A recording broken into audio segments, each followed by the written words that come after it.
कि 1992 में 10 जुलाई को मेरा जन्म हुआ एक छोटे से गांव में राजस्थान के में। दिल थाम के सुनिएगा बेटा। और एक गरीब परिवार में मैं जन्म लेता हूं भाई। आप उसको मिडिल क्लास फैमिली नहीं बोलेंगे।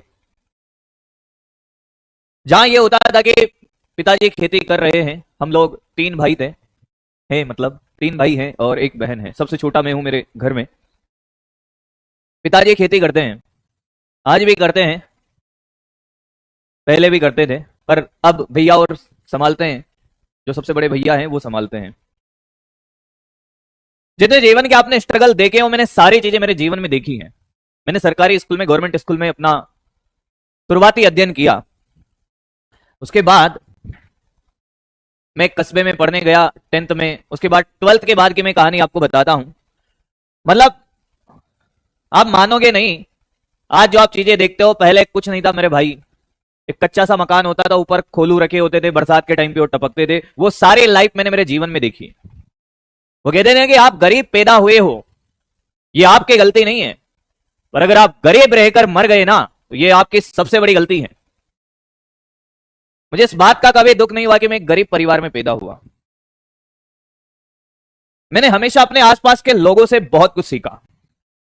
मेरे मामा जी थे, जो उनका लड़का नेवी में जॉब करता था। उसको देखकर पहली बार मैंने ये सोचा कि मुझे इसके जैसा बनना है और मुझे साइंस लेना है। मुझे नहीं पता था कि मैथ्स क्या होता है या और चीजें क्या होती, मुझे नहीं पता था। मुझे सिर्फ ये पता था कि वो नेवी में इंजीनियर है। तो मैंने वहां से सोचा, जब मैं 8th क्लास में था, कि मुझे इंजीनियर बनना है।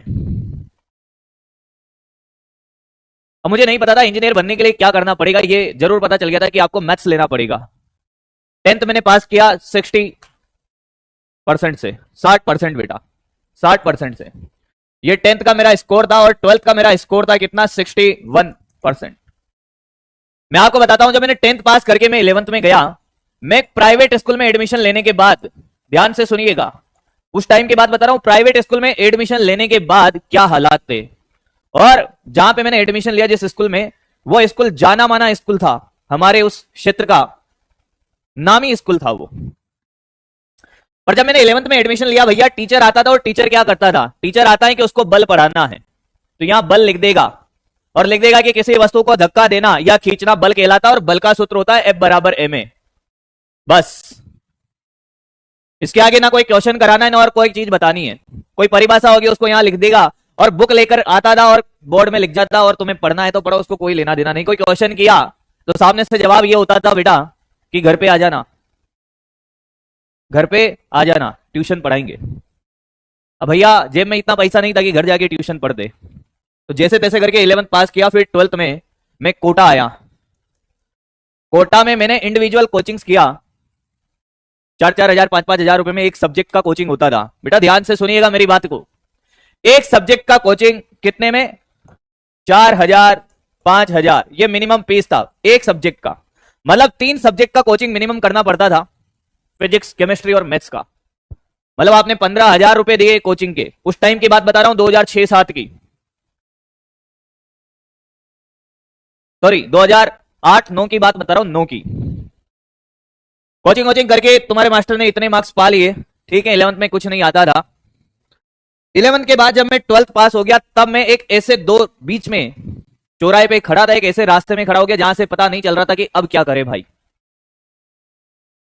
और क्यों पता नहीं चल रहा था, क्योंकि उस टाइम पे एक एग्जाम हुआ करता था, आरपीटी,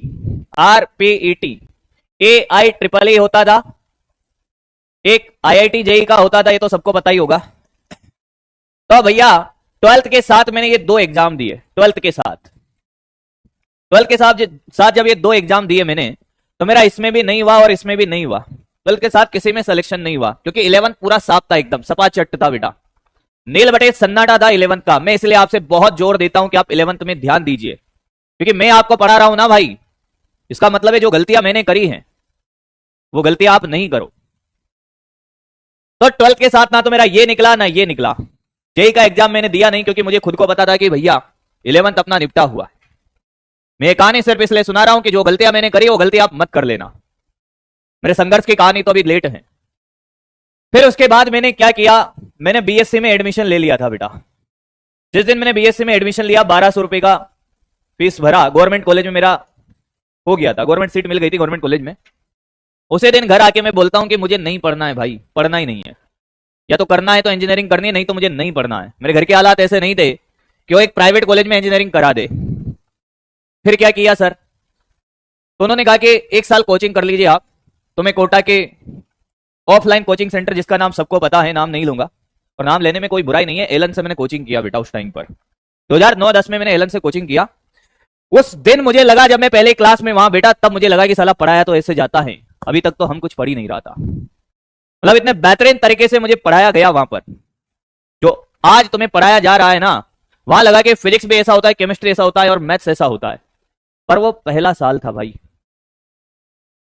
अब उस टाइम पे वो दौर अलग था भाई। उस टाइम पे टीचर और स्टूडेंट के बीच में इतना कनेक्शन नहीं होता था कि पर्सनल बात कर रहे हो भाई, बिल्कुल नहीं। टीचर क्लास में आता है, पढ़ाता है, डाउट है तो सॉल्व कर देगा और सीधा घर। पर मजा आ गया पढ़ के भाई।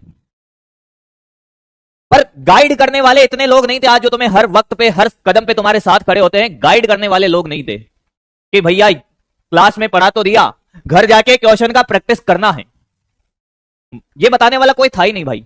मेरे परिवार में कोई इतना पढ़ा लिखा नहीं था कि वो बता दे कि भाई ऐसे नहीं ऐसे करना है। घर आके भाई 6-6 घंटे 7-7 घंटे में पढ़ता था।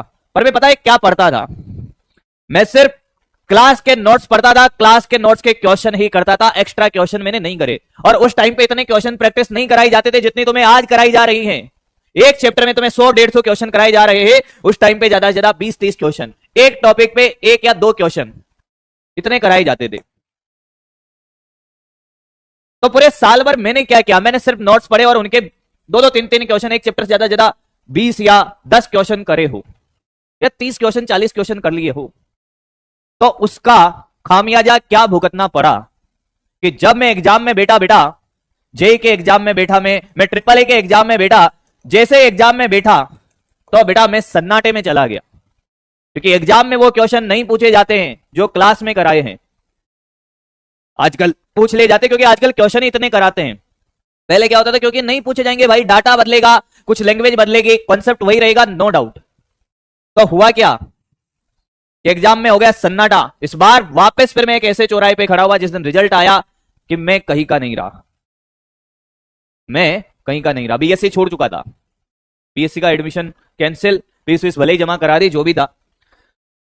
फिर क्या किया, जब आप 1 साल प्रिपरेशन कर लेते हो एक बड़ी कोचिंग से, तो साल भर आप अपने रिश्तेदार हो गए, मिलने वाले हो गए, उनसे सबसे क्या कहते हो कि क्या कर रहा है, कि साहब तैयारी कर रहे, इंजीनियरिंग करेंगे आईआईटी से। और जब आपका सिलेक्शन नहीं होता है तो वही लोग जब पूछते हैं तो आप उनको जवाब देने के लिए मुंह दिखाने लायक नहीं बचते हो।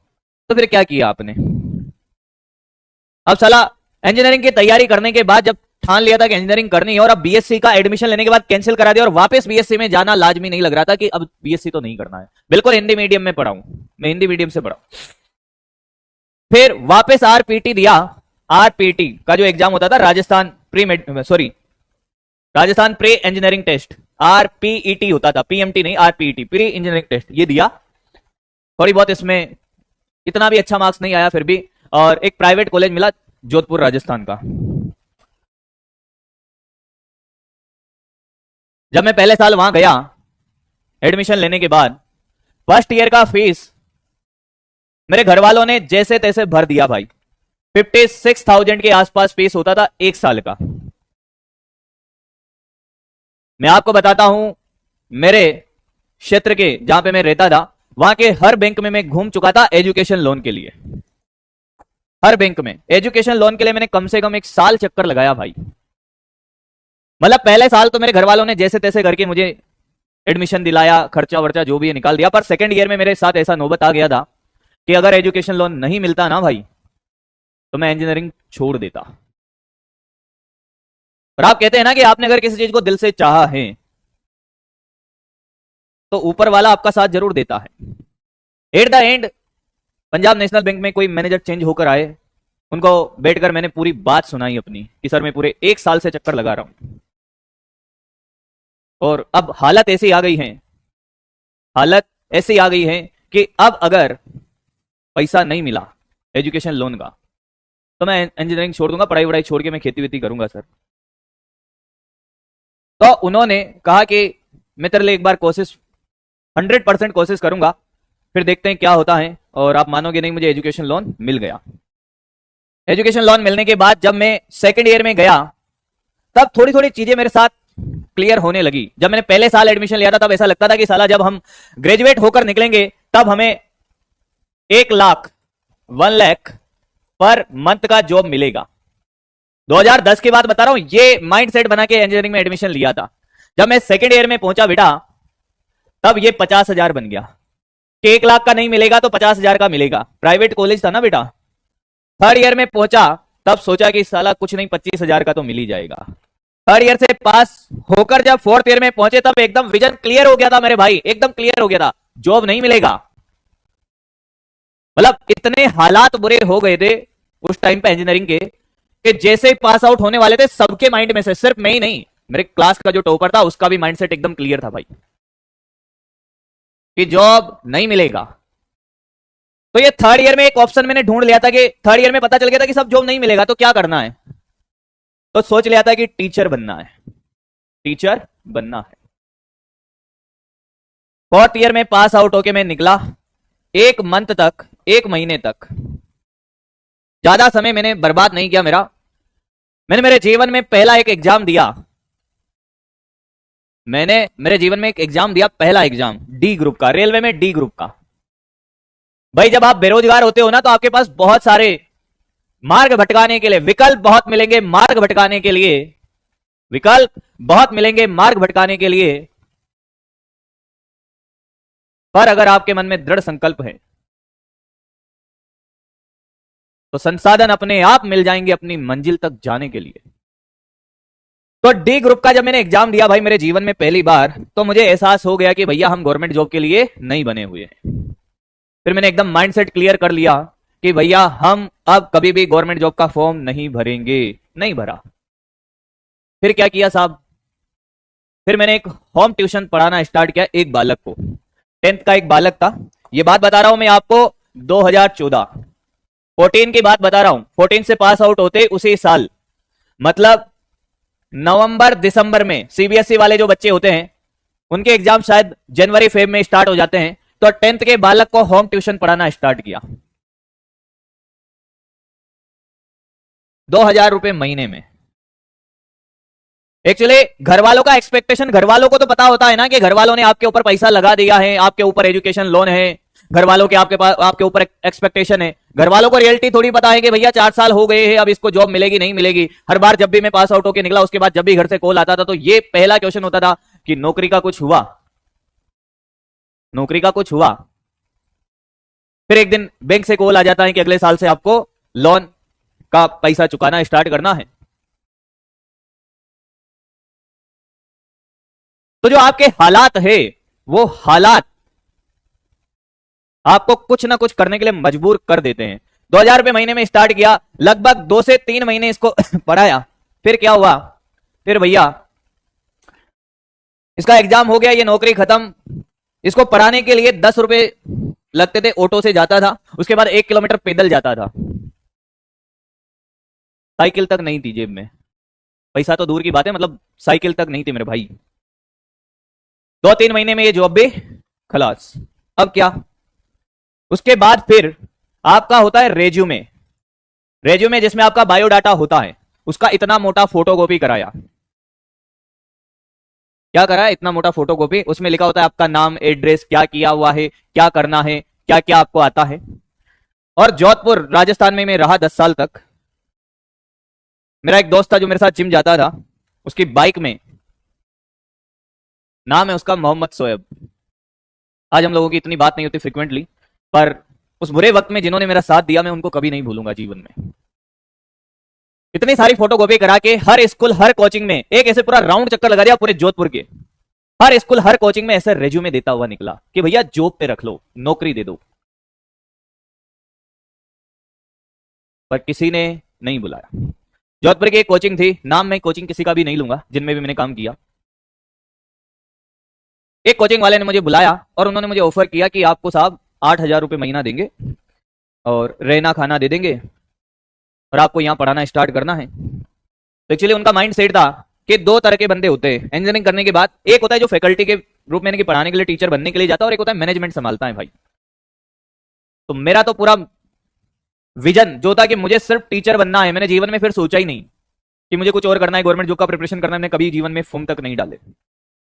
मैं गया, मैंने 1 महीना वहां पे साहब काम किया। अब कोचिंग वाले क्या है कि बड़े बड़े वादे कर लेते हैं भाई। गांव से बच्चों को लाते हैं पकड़ पकड़ के, हॉस्टल सुविधा दे देंगे, ये कर देंगे, वो कर देंगे, आपके बच्चे को डॉक्टर बना देंगे, इंजीनियर बना देंगे। गांव से 2 भाई बहन आए भाई, 10th पास होकर, उनका रिजल्ट तक नहीं आया था। और उन लोगों को मैंने, उन दोनों बच्चों को मैंने 15 दिन तक, हिंदी मीडियम के बच्चे थे, 15 दिन तक दूरी और विस्थापन सिखाया। क्या सिखाया? दूरी और विस्थापन। देखो साइंस हर किसी के बस की बात नहीं होती, ये आप भी मानते हो भाई। 15 दिनों तक दूरी और विस्थापन सिखाया बेटे। अब बात यह कि 15 दिन तक उनको ये 2 टॉपिक नहीं समझ आए कि दूरी क्या होती है और विस्थापन क्या होता है। इसका 2 मतलब हो सकता है, या तो टीचर को पढ़ाना नहीं आता, या बच्चा लायक नहीं है, साइंस नहीं ले सकता वो। तो इस इंसिडेंट के बाद मैं उस कोचिंग के डायरेक्टर के पास जाता हूं और मैंने उनसे बोला कि सर बात ऐसी है कि मुझे 15 दिन हो गए पढ़ाते हुए, इनको दूरी और विस्थापन तक कुछ नहीं समझ आ रहा है। मैंने कहा 2 बातें हो सकती है, या तो मैं नालायक हूं या फिर बच्चे लायक नहीं है साइंस के। तो इनसे बोलो कि कोई दूसरा सब्जेक्ट ले ले, जीवन में कुछ और अच्छा कर लेंगे। तो डायरेक्टर बोलता है कि आपका काम सिर्फ पढ़ाना है, आप पढ़ाओ, बाकी हम देख लेंगे। मैंने उससे time at the end 1 second तक नहीं लगाया। मैंने कहा मैं अब कल से नहीं आऊंगा यहां, क्योंकि मुझे पता था कि जो बच्चे थे वो बच्चे दूसरा सब्जेक्ट लेकर जीवन में कुछ कर सकते थे। क्योंकि मैंने वो लाइफ देखी भाई, मैं वही लाइफ जीकर आया हूं उनकी। वही गांव से आया था, मुझे क्या आता था क्या नहीं आता था, मैंने कितना मेहनत किया साइंस को पढ़ने के लिए। 11th में मुझे कुछ नहीं पढ़ाया गया, तो उन्होंने मुझे 5 बजे तक का बोला कि आप सोच लो एक बार, जॉब नहीं मिलेगी, बाहर जाओगे तो ये वो। मेरा जो डिसीजन था वो 5 बजे के बाद भी वही था कि मैं अब इस कोचिंग में नहीं पढ़ूंगा। मुझे अंदर से ये भी पता था कि मुझे बहुत मुश्किल से नौकरी मिली है भाई, 8,000 रुपए की, और रहना खाना भी है भाई। अंदर से ये भी पता था कि बाहर नौकरी नहीं मिलेगी, कहीं ना कहीं ये डर था। पर मैंने 5 बजे तक मेरा डिसीजन नहीं बदला। मैंने कभी भी जीवन में डिसीजन लेने में समय नहीं लगाया। मैंने कहा अब मैं नहीं पढ़ूंगा भाई, मैं किसी का फ्यूचर बर्बाद नहीं करूंगा। मैंने छोड़ दी भाई 5 बजे वो नौकरी। तो मुझे वहां पे टाइम हो गया था 1 महीना, लगभग 15 दिन। 15 दिन का जो भी मेरा पैसा बनता था, मैंने कहा सर वो 15 दिन का हिसाब कर दीजिए। कि कौन से 15 दिन? मैंने कहा कोई बात नहीं। मैं जीवन में पलट के उस कोचिंग में वापस कभी नहीं गया। मेरा जीवन को बदलने वाला जो दिन था, उसके बाद फ्राइडे का दिन था। अगला दिन फ्राइडे था, मुझे आज भी याद है। फ्राइडे को वही वापस मैं रेज्यूमे लेकर सड़क पे घूम रहा था भाई, रेज्यूमे लेकर सड़क पे घूम रहा था, वही नौकरी की तलाश में कि साहब कहीं ना कहीं मिल जाए वापस। मेरे एक दोस्त का कॉल आता है, वो कहता है कि कहाँ हूं भाई।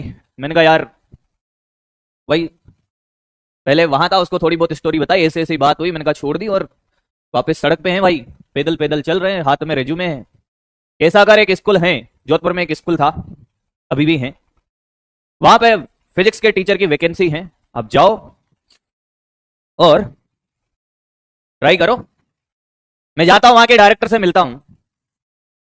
उन्होंने पूछा कि आप बताइए कितने साल से पढ़ा रहे हो।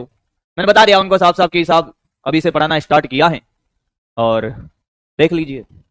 अब स्कूल में एक्चुअली क्या होता है बेटा, कि स्कूल में कहानी, अगर आप दिल से पढ़ा रहे हो, टीचर आप भले स्टार्टिंग है, आपको कुछ नहीं आता है, पर आप अगर मेहनत करके जा रहे हो तो आप चीजें संभाल लोगे। अब मुझे डेमो क्लास के लिए भेजा गया भाई। क्लास में मेरा जो पहला डेमो था, मुझे आज भी याद है, मैंने क्या बताया कि प्रोटॉन पॉजिटिव क्यों होता है, प्रोटॉन को पॉजिटिव क्यों मानते हैं और इलेक्ट्रॉन को नेगेटिव क्यों मानते हैं। ऐसा नहीं है मुझे कोई और नहीं आता था, आता था, क्योंकि उस 1-1.5 महीना जब मैंने उस कोचिंग में पढ़ाया, तब वहां मैंने मेहनत करी थी, कुछ चीजें तैयार करी थी। मैंने बेहतरीन तरीके से ये चीजें बताई पूरे आधे घंटे के लेक्चर में। जब मैं क्लास से बाहर निकल रहा था, जब मुझे फिजिक्स में कुछ नहीं आता था, उसके बाद बच्चों के एक ही वर्ड थे कि इसी टीचर से पढ़ेंगे, जबकि कोई मुझे जानता नहीं था वहां पे भाई, उस क्लास में कोई बच्चा नहीं जानता था। तो मैंने जब क्लास से जब मैं बाहर निकला और जब मेरे पास उन्होंने बोला डायरेक्टर ने कि सर बच्चे आपका ही बोल रहे हैं कि आपसे पढ़ेंगे, तो आप सैलरी वैलरी बता दीजिए, तो मैंने मन अंदर सोच लिया था भाई कि इन बच्चों ने जो मेरे ऊपर भरोसा जिताया है ना, तो मैं टूटने नहीं दूंगा। तो स्कूल वाला कहता है कि साहब आपको 18,000 रुपए देंगे। कितने देंगे? 18,000। कहते ना ऊपर वाले ने सब प्लानिंग कर रखी है आपके लिए, आपको सिर्फ मेहनत करनी है। 8 से सफर कर लिया 18, 1.5 मंथ में। वो साल मेरा जीवन बदलने वाला था। क्लासेस स्टार्ट होते मुझे बैच मिलता है 11th 12th, हिंदी मीडियम और इंग्लिश मीडियम, दोनों स्कूल थे। वो एक ही ग्राउंड में चलते थे, दोनों स्कूल एक ही बिल्डिंग में, इंग्लिश मीडियम। अब असली दौर यहां से शुरू होता है मेहनत का बेटा। अभी तक तो जो भी था ठीक था। कहते ना कि ऊपर वाला आपको मौका देता है। मौके सबको मिलते हैं, अपॉर्चुनिटी सबको मिलती है, पर उस अपॉर्चुनिटी को आप कैसे बुनाते हो वो आप पे डिपेंड करता है कि अपॉर्चुनिटी को आपने कैसे बुनाया है मेरे दोस्त, वो आप पे डिपेंड करेगा। मुझे ये मेरी लाइफ का गोल्डन चांस मिला था और मुझे पता था कि मुझे इसको कैसे बनाना है। मैं जब पहली क्लास में गया ना बेटा, तब भी मुझे पता था कि मुझे नहीं आती है फिजिक्स। ना मैं कभी बुक लेकर गया ना कुछ लेकर गया, मैं हमेशा आज भी बिना बुक के क्लास में आता हूं और उस दिन भी बिना बुक के। पर क्लास से पहले घर की जो मेहनत थी, रात के 12-1 बजे, 1 बज जाए, 2 बज जाए, 3 बज जाए, भले ही 12-12 बजे तक, 1-1 बजे तक खाना भी खुद को बनाना है। ऐसा नहीं है कि खाना बाहर खा रहे, नहीं, खाना खुद को बनाना है। दिन में 6 घंटे की क्लास आपको लेनी है। 6 आवर तो पढ़ाना है स्कूल में, 4 क्लासें थी ना एक दिन की, 6 घंटे आपको पढ़ाना है। तो रात के 3-3 बजे, 2-2 बजे तक क्या करता था? फिजिक्स को मान लो मुझे आपको संवेग पढ़ाना है। क्या पढ़ाना है? संवेग पढ़ाना है, कार्य ऊर्जा प्रमेय पढ़ानी है। अब स्कूल में क्या होता था बेटा, एक दिन में एक ही टॉपिक पढ़ाना है, एक दिन में एक ही टॉपिक पढ़ाना है। क्लियर है? और स्कूल में क्या होता है कि बच्चा दूसरा टॉपिक पूछता भी नहीं है। अगर आपने एक टॉपिक बहुत अच्छे से पढ़ा दिया, और हालात क्या थी कि आज मुझे संवेग पढ़ाना है तो मुझे संवेग ही आता है, उससे आगे बच्चा पूछ लेगा नहीं आता था। पर इस संवेग या कार्य ऊर्जा प्रमेय को जब मैं पढ़ता था, पहले खुद ढंग से पढ़ता था, नोट्स बनाता था, इंग्लिश में हिंदी में अलग से, दोनों लैंग्वेज में। उसके बाद जो रफ कॉपी होती थी, रफ कॉपी में खुद को इतनी बार बिना देखे पढ़ा लेता था जब तक इतना कॉन्फिडेंस ना आ जाए कि मैं बिना देखे क्लास में पढ़ा पाऊंगा या नहीं पढ़ा पाऊंगा। चाहे रात के 3 बजे, चाहे 4 बजे, पूरी रात जगना पड़े कि कल जो भी पढ़ाना है क्लास में, वो इतनी शिद्दत से तैयार कर लेना है कि क्लास में एक पन्ना तक नहीं पलटना पड़ जाए, कहीं फॉर्मूला नहीं भूल जाऊं। आप मानोगे नहीं कि मैंने 7 महीने में चारों क्लास में सिलेबस कंप्लीट करा दिया, और 7 महीने बाद मुझे पूरी फिजिक्स आती थी भाई।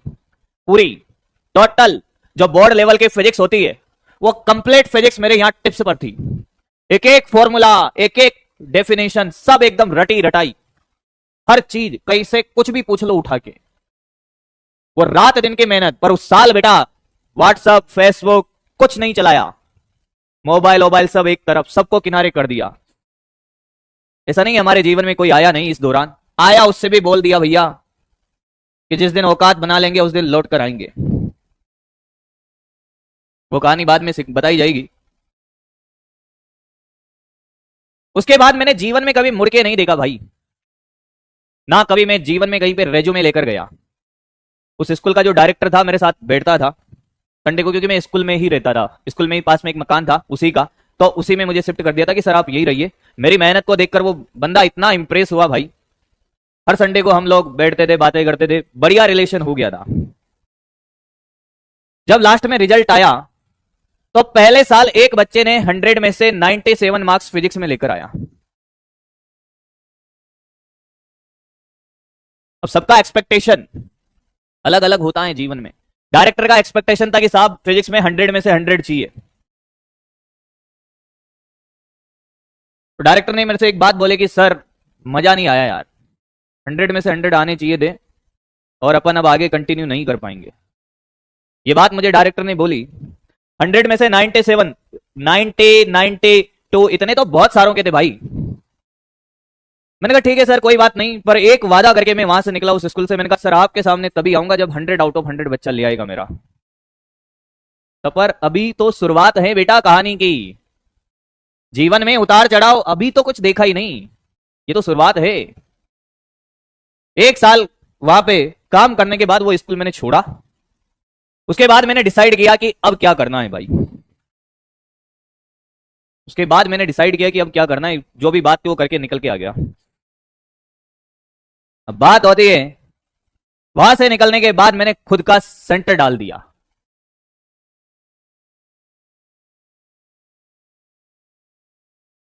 खुद का coaching, 9th 10th 11th 12th, उसी साल जितना पैसा मैंने स्कूल से कमाया था, मेरे बड़े भैया भी मेरे साथ, तो इंग्लिश टीचर हैं, वो भी उसी स्कूल में पढ़ा रहे थे। हम दोनों ने जो भी पैसा था वो जोड़ा, साल भर खर्चे वर्चे कम करके खुद का कोचिंग सेंटर डाल दिया भाई। दूसरे साल में ये बोर्ड लेवल का ही कोचिंग था, तो बोर्ड लेवल की कोचिंग जो भी होती है वो शाम के टाइम पे चलती है, 3 से 8 के बीच में। पहले साल की मेहनत तो सिर्फ आप जो देख रहे हो, अभी मेहनत खत्म नहीं हुई बेटा। सुपर 20 के नाम से मेरा कोचिंग था, सुपर 20 अब नहीं है बेटा। 3 से 8 के बीच में शाम को कोचिंग चलती थी। तो सर आप सुबह के टाइम पे क्या करते थे?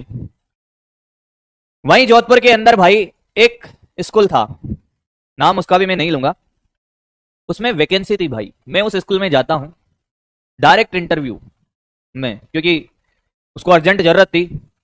तो वहां पे जो भी फैकल्टी कोऑर्डिनेटर था या जो भी इंटरव्यू लेने वाला बंदा था, उसने कहा कि कितने सालों से पढ़ा रहे हो? मैंने कहा 1.5 साल हो गया, लगभग 1-1.5 साल हो गया था। तो 1.5 ईयर बोल दिया मैंने, 1 साल तो मैंने पढ़ाया ही था, बाकी छोटा मोटा करके जो भी था 1.5 साल का मैंने एक्सपीरियंस बताया। कि बताओ क्या पढ़ाओगे? मैंने कहा आप ये बताओ कि क्या पढ़ाना है। उसको लगा बालक सा है, इसको क्या आता होगा भाई। मैंने कहा आप पूरी फिजिक्स में कोई सा भी टॉपिक पूछ लीजिए। पहले साल जो मेरी हालत थी भाई कि संवेग के अलावा कोई दूसरा टॉपिक पूछ ले, मुझे कुछ नहीं आता। दूसरे साल मैंने कहा बताइए कौन सा टॉपिक पढ़ाना है। मेरे ये जो 2 वर्ड थे ना, इस वर्ड से वो बंदा इंप्रेस हो गया कि जाओ सर रे ऑप्टिक्स पढ़ा कर आओ। मैंने कहा इतना कॉन्फिडेंस अंदर से पहले ही आ गया था कि साला जब फिजिक्स का पी नहीं आता था, मैंने कहा तब निकल लिए थे, अब तो साला पूरा फिजिक्स आने लग गया है, अब कौन रोकेगा। आपका कॉन्फिडेंस बहुत मैटर करता है लाइफ में। आपको क्या आता है वो आपको पता है, सामने वाले को नहीं पता है। अपनी कमजोरियां कभी भी सामने वाले को नहीं बताना है। जीवन में ये बात हमेशा याद रखना। जैसे डेमो देके निकला आप सेलेक्ट हो। अब आप सोचोगे कि 8 के से स्टार्ट किया, 18 के पर पहुंचा, स्कूल में क्या सैलरी ऑफर करी होगी, या मैं क्या सोच के गया हूंगा, कितना सोचकर गया हूंगा भाई। जो 18 के कमाता है वो कितना सोचेगा? 36 डबल सोच लेगा भाई, 40 सोच लेगा भाई, ज्यादा ज्यादा 40 सोच लेगा कि इतना दे देगा। वो मेरे को ऑफर करता है कि सर आपको 65 देंगे, 65 ऑफर करता है। पर कि सर हमारी कुछ शर्तें हैं। मतलब मुझे खुद को भरोसा नहीं हो रहा है साहब। मैंने कहा ये दे तो पाएगा कि नहीं दे पाएगा। पर उसके बारे में सुना था कि अगर एक बार कमिटमेंट करता है तो पैसा देता है महीने का। पर मंथ था बेटा, साल का नहीं था। ये उस टाइम की बात है 15 की। तो मैंने उससे बोला, मैंने कहा 65 नहीं चाहिए। उसने मुझे कुछ शर्तें बताई उसकी कि 6 बजे से स्कूल स्टार्ट होगा, 6 AM, 6 AM से 12 AM तक कंटिन्यू क्लास चलेगी। ध्यान से सुनना, 6 AM से 12 AM तक कंटिन्यू क्लास चलेगी। हाफ आवर का आपको ब्रेक मिलेगा, किसका? लंच का। आधे घंटे का जो बच्चों का लंच होता है वो लंच है, उसके अलावा कुछ नहीं है। 6 से 12 तक आपको रेगुलर सिर्फ पढ़ाना है, इस क्लास से उसमें, उस क्लास से उसमें, उस क्लास से उसमें। थी उसके पास इतनी सारी क्लासें, हिंदी मीडियम के बेचते सारे। मैंने कहा ठीक है। पर मैंने कहा एक बात, मैंने कहा 65 नहीं चाहिए, 60 दो। कि क्यों? क्योंकि स्कूल में एक और पंगा होता है भाई, रजिस्टर बनाने पड़ते हैं मास्टर को। क्या रजिस्टर बनाने पड़ते हैं? मैंने कहा एक तो मैं रजिस्टर नहीं बनाऊंगा, दूसरा कि 12 बजे के बाद आपको 1:30 बजे तक मीटिंग रूम में, 12 से 1:30 बजे तक मीटिंग रूम में बैठना पड़ेगा, कोई काम हो या नहीं हो। मैंने कहा ये भी मैं नहीं करूंगा। ना तो मैं रजिस्टर बनाऊंगा ना मीटिंग रूम में बैठूंगा, मैं 12 बजते निकल लूंगा। 65 नीचे 60 जी है, ठीक है सर। और मैंने कहा अगर जीवन में बच्चे को फिजिक्स में कभी कोई तकलीफ आ जाए तो आप बात करना पढ़ाने के मामले में, बाकी ये काम मेरे से नहीं होंगे क्योंकि मेरा खुद का कोचिंग है वो चलता है। अब उस साल के जो आप मेहनत देखोगे ना, मैं सुबह के 5 बजे उठता था बेटा। कितने बजे? 5 बजे। 5 बजे उठने के बाद 5 से 6 तक मैं तैयार होता था, 5 से 5:30 तक। आधा घंटा मुझे लगता था मेरे घर से वहां जहां पे मैंने रेंट पे लिया हुआ था वहां से, 30 मिनट में मैं स्कूल पहुंचता था। उसके बाद 12 बजे वहां से स्कूल से फ्री 12 AM। घर पे आते आते मुझे बज जाते थे 1 PM। खाना वाना खाया, कितने बज गए? 2 से 2:30 बज गए खाना वाना खाने में। 3 बजे से खुद के कोचिंग में पढ़ाने जाना है, 3 बजे वहां एंट्री होती 3 PM, और 8 बजे तक मैं वहां क्लास ले रहा हूं। फिजिक्स का जो पोर्शन था, चाहे वो 9th में हो, चाहे 10th में हो, चाहे 11th में हो, चाहे 12th में हो। 11 12 तो पढ़ाना ही था, 9 10th का 3 से 8 तक। मतलब मेरा वो साल ऐसा था मेहनत का कि सुबह से शाम कब हो रही है कोई पता नहीं है।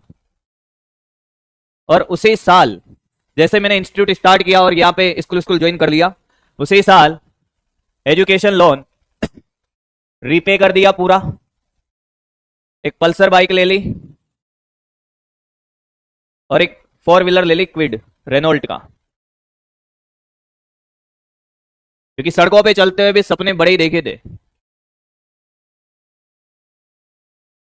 ये मत पूछ कोचिंग से कितना आता था, जो भी आता था उस साल सबका जो भी करना था सब पूरा कर दिया। बड़ी मेहनत से पढ़ाया और बहुत कुछ देखा जीवन में उस साल। लास्ट में आते आते मेरे सेंटर में क्या हुआ भाई, एक केमिस्ट्री के टीचर थे, वो साहब किसी के बहकावे में आकर छोड़ के चले गए। जो भी था कि अब लास्ट में एक्चुअली जोधपुर में एक ट्रेंड चलता है, मैंने जोधपुर में बहुत काम किया है भाई, कि लास्ट के 1-2 महीने का पैसा कोचिंग वाले नहीं देते हैं। उसको भी लगा कि ये पैसा नहीं देगा, जबकि मेरे साथ स्कूल में पढ़ाया, उसने बहुत अच्छा दोस्त रहा मेरा, अच्छे तरीके से जानता था। उसको कितना ही समझा लिया वो वापस नहीं आया। अब बच्चे का एग्जाम सर पर है, जब कोई टीचर ऐसे छोड़ के चला जाता है, बच्चे का एग्जाम सर पर है, रिवीजन कराने का आपने प्रॉमिस किया हुआ है। पूरी रात भर में सो नहीं पाया भाई। अब जब समस्या आती है तो उसका समाधान भी होता है, जीवन में घबराना नहीं है।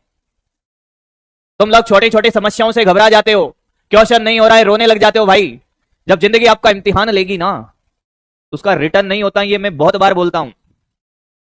छिप छिप अश्रु बहाने वालों, मोती व्यर्थ लुटाने वालों, कुछ सपनों के मर जाने से जीवन नहीं मरा करता। 2-4 लोग, इस जीवन में आपको चलने का साहस होना चाहिए, काफिला अपने आप बन जाता है। जिस जिस पर जग हंसा है उसे ने इतिहास रचा है। वो चला गया कोई बात नहीं। एक गवर्नमेंट टीचर थे वहीं पर, मैं उनसे मिला, मैंने कहा सर ये समस्या है, बहुत अच्छा इंसान था, आज भी हैं। उन्होंने कहा कि सर आप चिंता मत करिए, बच्चों का रिवीजन मैं कराऊंगा। मैंने कहा सर आप जो बोलोगे, जितना पैसा बोलोगे वो मैं सेटल कर दूंगा। कि सर पैसा वाला कोई बात नहीं है, जो वो लेता था वो दे देना और मैं सब करवा दूंगा। उसने बच्चों का रिवीजन कराया भाई। अभी कहानी खत्म नहीं हुई बेटा, अभी तो पूरा ट्विस्ट बाकी है। रिवीजन कराने के बाद बच्चों ने एग्जाम दिए, बढ़िया मार्क्स आए बच्चों के 99 98 बढ़िया। उसके बाद फिर जो टीचर छोड़ के गया था उसको बुलाया एक दिन, का चेक बनाया, और भैया मैनेजमेंट का काम संभालते थे पूरा। मैंने कहा उसको चेक दे देना। ये वो आता है चेक लेने और कहता है कि विष्णु सर को कॉल लगाओ। तो भैया ने कहा कि ये बुला रहे हैं। मैंने कहा उसको बोल दो चेक ले और निकल ले। विष्णु सर आएंगे नहीं। चेक वेक लेके चला गया। उस साल मुझे इस बात का एहसास हुआ कि यार ऐसे तो मेरे साथ हर साल होगा, और अभी इतना पैसा नहीं है मेरे पास कि बीच में अगर कोई टीचर छोड़ के चला गया तो मैं हाथों हाथ दूसरा टीचर अरेंज कर लूंगा। पूरी रात नहीं सो पाए। तो साल मैंने सोचा कि यार अब ऐसा करते हैं कि सिर्फ फिजिक्स पढ़ाएंगे अपने कोचिंग में, उसके अलावा कुछ नहीं। और फिजिक्स भी अब कंपटीशन लेवल का, नीट के लिए पढ़ाएंगे भाई। तो उसके बाद जितने भी साल थे उन सालों में मैंने क्या किया कि सिर्फ फिजिक्स पढ़ाया, और बाकी जोधपुर के बहुत सारे कोचिंग में, जैसे स्कूल में मैं पार्ट टाइम जाता था, सुबह के टाइम शाम के टाइम, ऐसे मैंने वहां के बहुत सारे सेंटर में काम किया। ऐसे करते करते 3-4 साल हो गए खुद का सेंटर चला रहे हैं। जोधपुर के उत्कर्ष क्लासेस हो गया, गहलोत क्लासेस हो गया, IIT अकेडमी जो जोधपुर वाले वो जानते हैं, इन सब में मैंने पढ़ाया भाई। एक यज्ञ क्लासेस भी था। जब कोरोना आता है मेन कहानी वहां से चलती है भाई। लव स्टोरी वाला भी सुनाएंगे बेटा। कॉलेज टाइम में जब मेरी किसी से मुलाकात होती है, वही वही तो सुनना था सर, उसी के लिए तो हम आपकी कहानी सुन रहे थे। सबके जब आप कॉलेज में देखिए, सबका समय होता है आपके जीवन में, प्यार का आना जाना, ये एक सही समय पर हो तो चीजें सही होती हैं। कॉलेज टाइम पे हमारे जीवन में भी कोई कन्या आती है और सब कुछ सही चल रहा था, पर जेब में पैसा नहीं था भाई, जेब में पैसा नहीं था। थोड़े दिन चीजें सही चलती है और चीजें बिगड़ जाती है भाई। चीजें बिगड़ जाने के बाद जब मेरा कॉलेज पूरा हुआ और मैंने ये सारी चीजें करी, आप भले एक दूसरे से अलग हो जाते हो पर पता सबको रहता है कि सामने वाला क्या कर रहा है या सामने वाली क्या कर रही है। तो जो इंसान आपको उस टाइम पर छोड़ के चला गया था वो वापस लौट के आता है कि जिनके नहीं आते थे जवाब उनके सलाम आने लगे हैं, जिनके नहीं आते थे जवाब उनके सलाम आने लगे हैं। मेरा वक्त क्या बदला, मेरे नीम के पेड़ पे आम आने लगे हैं। वो इंसान उसे मेरी गाड़ी की साइड वाली सीट पे बैठा और मेरे से कहता है कि चल शादी करते हैं। के मुंह पे मना कर दिया, कहा ना मुन्ना ना, अब ना हो पाएगा। तो ये वक्त वक्त की बात है, कोई बिखर जाता है तो कोई मेहनत करके निखर जाता है। और उस मना करने के लिए आपकी मेहनत लगी है मेरे दोस्त। जिस इंसान के पीछे आप इतना पागल थे भाई, आपके अंदर अगर जुनून है, जज्बा है किसी को झुकाने का, तो झुकाने के लिए झुकाने वाला चाहिए, झुकती है दुनिया। आपके अंदर जज्बा होना चाहिए। फिर जब कोरोना आया तो कोरोना के टाइम पे क्या हुआ कि मैं अपना सारा काम धाम बंद करके, कोरोना एक ऐसा क्राइसिस था एजुकेशन इंडस्ट्री का, ऑफलाइन एजुकेशन का। कुछ लोगों ने तो अपने प्रोफेशन बदल लिए भाई कोरोना के टाइम से हताश होकर। मैं आपको सच्चाई बता रहा हूं, कुछ टीचर ने अपने प्रोफेशन बदल लिए कि अब साहब पढ़ाएंगे नहीं। कोरोना के बाद में घर आया, घर के हालत ऐसे थे कि घर पे जो मकान था उसकी छत टपकती थी भाई। ऊपर वाला आपके बहुत परीक्षा लेता है भाई, जीवन में ऐसे ऐसे एग्जाम लेता है कि भैया उनका टेस्ट पेपर नहीं होता, बिना पेपर के, बिना एग्जाम डेट के आपका एग्जाम लेगा। फिर क्या करोगे? जो आज डरते कि साहब हम जीवन में ये हो जाता है वो हो जाता है। तो मेरे घर वालों ने क्या है कि थोड़ा रिकंस्ट्रक्शन करवाते हैं मकान का, छत वत टपकती है, बारिश का टाइम आने वाला था, तो उन्होंने कोरोना का जो 7 दिन का लॉकडाउन था उससे पहले छत तोड़वाई थी, पूरी छत तोड़वा रखी थी। मतलब घर में रहने तक की जगह नहीं थी। ये पता नहीं था कि साहब कोरोना आएगा, लॉकडाउन लग जाएगा। हम जब घर आए, अब घर पे सब, हम दोनों भाई जोधपुर रहते थे। जब घर आए, घर में रहने की जगह नहीं है साहब।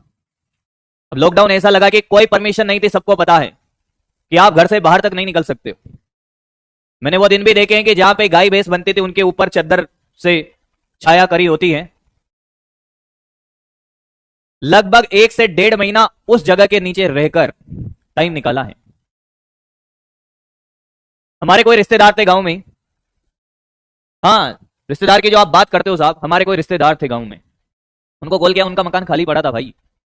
उनको कॉल किया कि हम लोग जोधपुर से आ गए हैं और घर में हालात ऐसे है कि जगह है नहीं, तो कुछ दिन के लिए आपके घर में खाली पड़ा है, रुक जाए। तो उनके वर्ड ऐसे थे भैया कि दूसरी बार कॉल करने की जरूरत नहीं पड़ी, कि इनको कॉल करके एक बार और रिक्वेस्ट कर ले कि आप लोग जोधपुर से आए हो, आपका तो वो क्वारंटाइन करना पड़ेगा, फिर घर को साफ करवाना पड़ेगा। ठीक है भाई, मेरा कोटा के अंदर कोई मकान वकान नहीं था भाई कि मैं सिटी में आकर रह लेता। हम लोगों ने जैसे तैसे वहां पे 6 महीने निकाले। जब मैं 6 महीने गांव में रहा तो लोगों को, जो भी रिश्तेदार सब थे, उनको ऐसा लगने लगा था कि ये अब पढ़ाना लिखाना छोड़ेगा और खेती करेगा।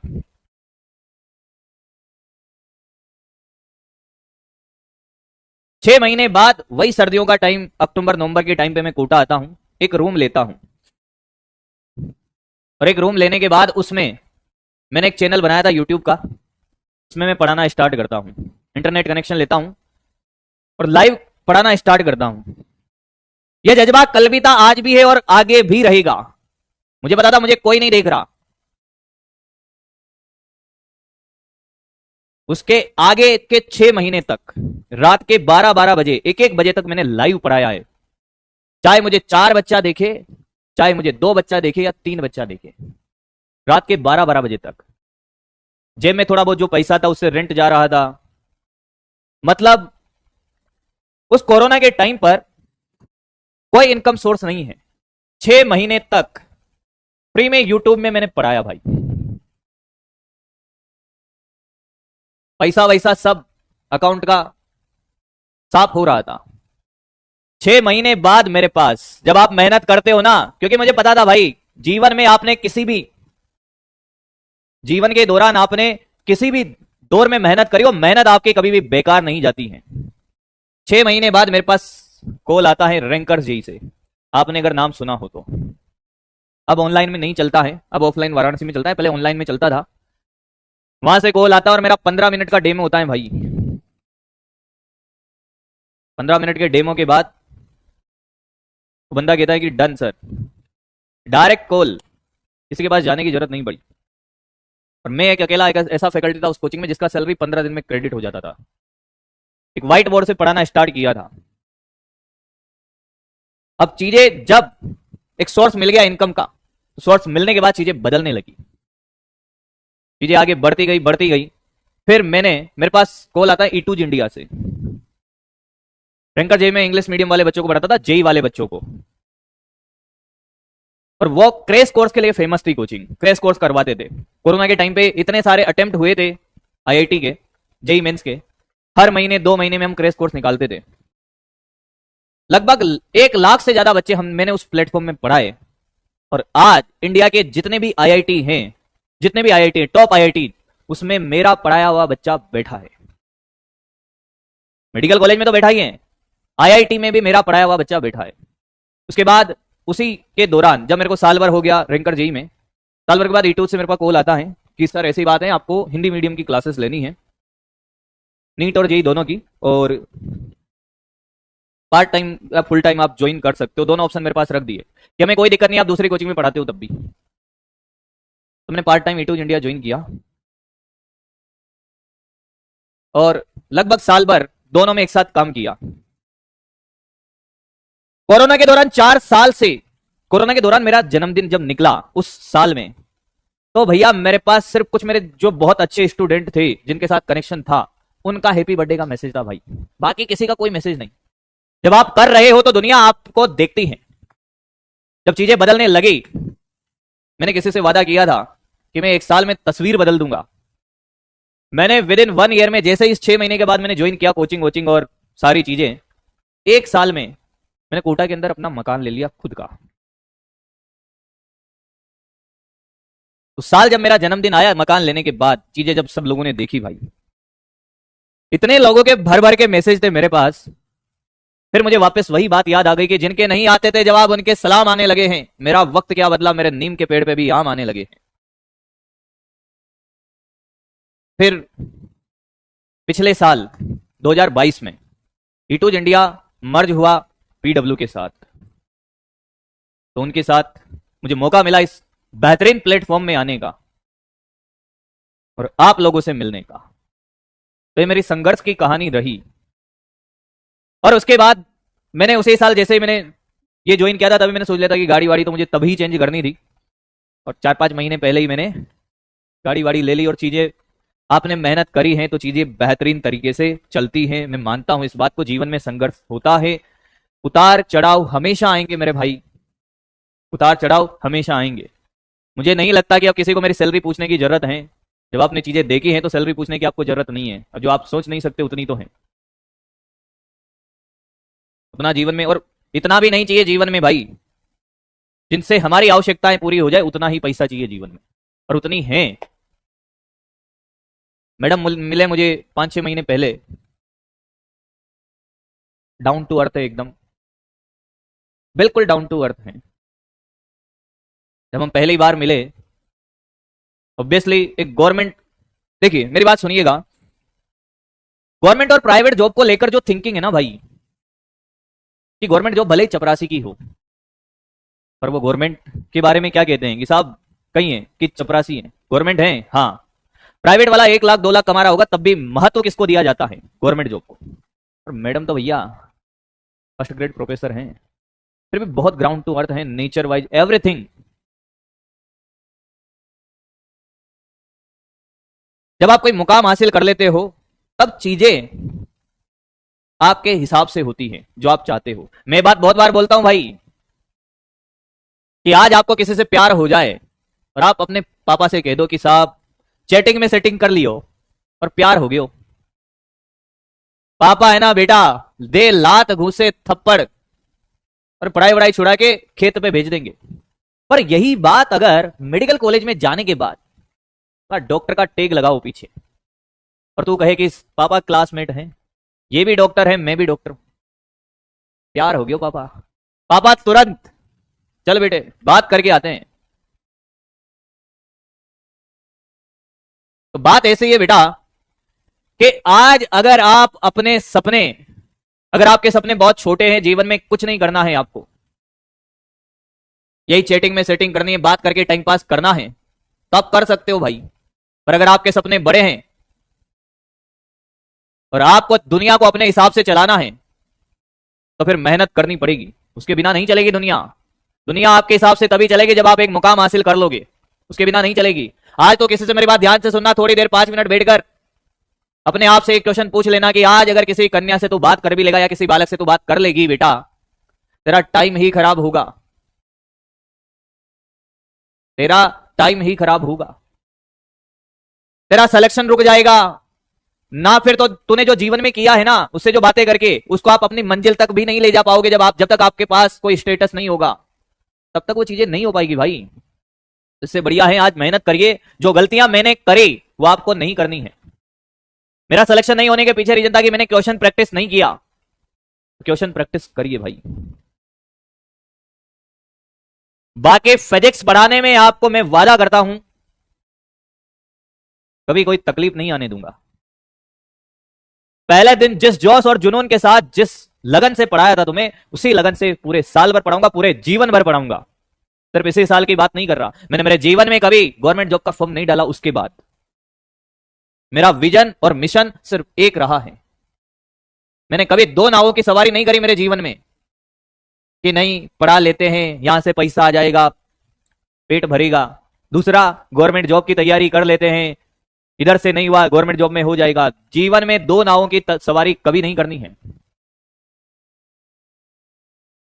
एक ही लक्ष्य, एक ही काम। लव स्टोरी बाद में बताएंगे बेटा, सारी स्टोरियां एक ही दिन थोड़ी सुनाई जाएगी। तो मुझे लगता है कि जीवन में जिस जिसने मेहनत करी है, जिस जिसने संघर्ष किया है, उसी ने इतिहास रचा है। बिना संघर्ष के कुछ नहीं मिलेगा मेरे भाई।